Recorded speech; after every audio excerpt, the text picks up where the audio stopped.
Hello everyone, welcome back to Riley's Recipes, and today we're making carrot cake with the cream cheese frosting. Let's start off with the dry ingredients. Pour 2 cups of flour, 2 teaspoons of baking soda, half a teaspoon of salt, and finally a teaspoon and a half of ground cinnamon, and whisk them all together.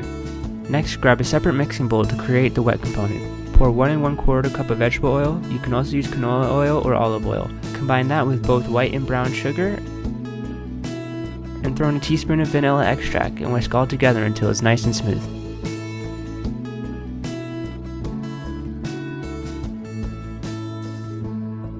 Now we will add in 4 eggs, but make sure to whisk in 1 egg at a time. This just makes sure that each of the eggs get fully incorporated.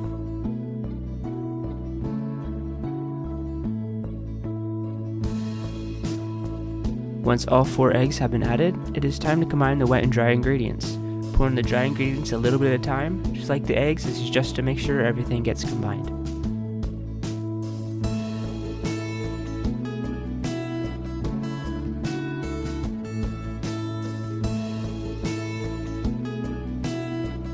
Add in 3 cups of shredded carrots. You can grate your own or save a lot of time and buy pre-shredded ones. And add in 1 cup of pecans and mix. I highly recommend using a larger mixing bowl than this one here.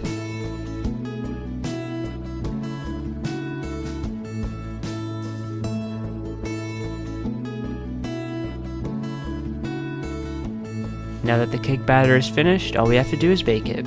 Coat 2 9-inch cake pans with oil to prevent any sticking, and pour out half of the mix into each pan.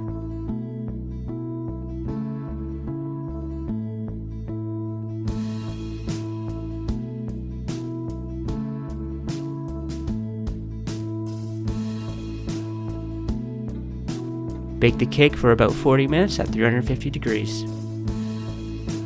While the cake is baking, let's make the frosting. Mix 1 brick of cream cheese into a mixing bowl and then combine it with 1/3 cup of icing sugar. It is best to mix in a little bit at a time to avoid making a mess, but putting it all at once won't hurt. And mix until it is nice and smooth.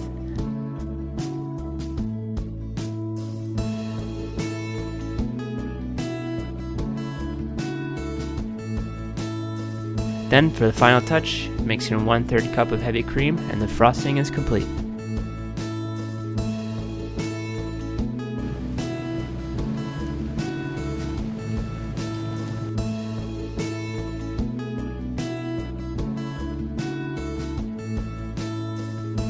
Once the cake is finished baking, let it cool down in the pan for about 15 minutes. And when the 15 minutes is up, go around the edges of each pan with a knife to loosen it up. And carefully take each cake out of their pans and let it cool down completely onto a cooling rack. When the cake is fully cooled, it is then ready for the frosting. Coat the top of one of the cakes and carefully place the other on top. Make sure you are more careful than I was.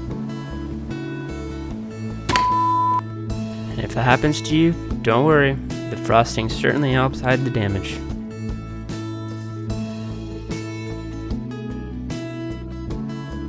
And there you have it, your delicious carrot cake is ready to be served.